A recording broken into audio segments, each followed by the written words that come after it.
The 122nd Lord Mayor of Sheffield was sworn in last week. His name is Majid, and he's been causing something of a stir. At 28, he's the youngest person to ever hold the office. He's also the city's first Green Mayor and the first Somali Mayor. He moved to Sheffield, aged 5, after 6 months in an Ethiopian refugee camp. He's promised to be innovative and not the usual stuffy Lord Mayor. I think he's doing pretty well on that front so far, and he joins us now from Sheffield. Welcome to the programme. So, how do you feel in the role? Thank you very much, Joe. You know, honestly, it really has been massively overwhelming. It's exciting. It really is. What inspired you to get involved in politics?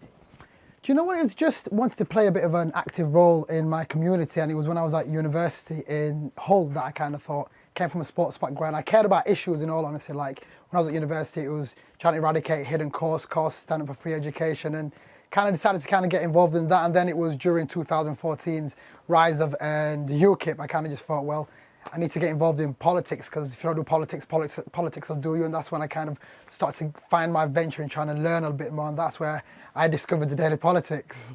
You discovered the Daily Politics. Go on then. Yes. Tell us the story about the Daily Politics and your love of the programme. Do you know, to be honest, Joe, when I first came across it, I used to be like, who on earth would watch it? Just because I didn't understand it. And I literally forced myself to watch it, right? Just because I'm like, I need to get past this hurdle, I need to understand. And just like a good piece of cheddar cheese, it got better with time. And then I kind of just ended up enjoying it and find it quite entertaining, to be honest. And here I am today on Daily Politics. And that's not the reason we invited you on at all, of course. But I'm delighted to be compared, or the programme is compared to a good piece of cheddar cheese, maturing and ripening with age. Exactly. Now, you say that you want to make the office less stuffy, so I'm intrigued. What are you going to do? How's that going to manifest itself? Yeah.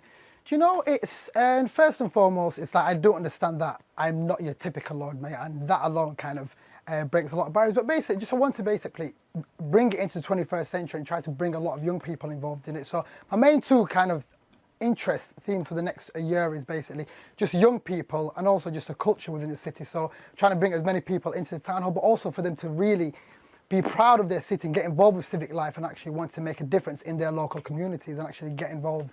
So that's my main focus, to be honest. Well, Majid, we have Jacob Rees Mogg, the Conservative MP here in the studio. Jacob, any advice for Majid? What do you think of his sort of prospectus? Well, I'd like to congratulate him on what he's doing so far, and he should stick to his guns. It's brilliant. It's so refreshing. We had this bit earlier from Ruth Davidson about saying the Tories are all far too stuffy. And I'm the stuffiest stuffed shirt in town and always have been, but we need more people to pep us up and make politics fun and stand up for what they believe in. It may not be my view politically, but we need politicians who believe in things and are willing to do that. Majid? Do you know what it is, Joe? It's honestly, it's like I said, the messages from around the world, everything has been really heartwarming, but it's like, it's easy to kind of feel in this kind of happy glow and stuff like that, but I can't help but think about, like, we've got so many refugees that we kind of just deny access into the country. There's so many asylum seekers that constantly get deported. And it's this government's policies that make my stories and stories like mine actually very unlikely. And it's a bit of a shame, and we really need to tackle it. What do you say about that? I think Mr. Majid's story is fantastic, that he came here as a 5-year-old and is the Lord Mayor of Sheffield. And I think that's just so wonderful. And what he must have done, what he must have gone through, is incredible personal achievement. And I understand his point, that there are others who will not be able to do this, but we can't have no immigration control at all. We need to have some limit on the numbers who come in. Do you think the Conservative government's policy has been open to refugees? I happen to think one of the reasons we should take control of our borders with Europe is that we can be more generous to genuine refugees because we don't have the very large numbers coming from the EU.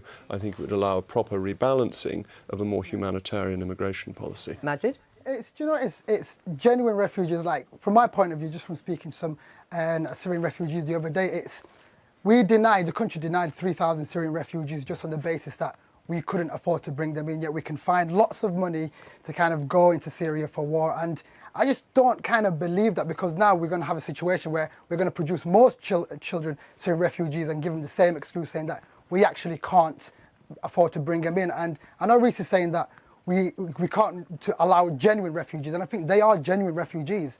I don't see what's not genuine about their case. All right, you'll have to carry on that conversation off air on another occasion. But Majid, keep watching the Daily Politics. Thank Cheers. you. Bye. Cheddar cheese, so you're from Somerset. I'm delighted. Oh, well done for getting the constituency in the programme.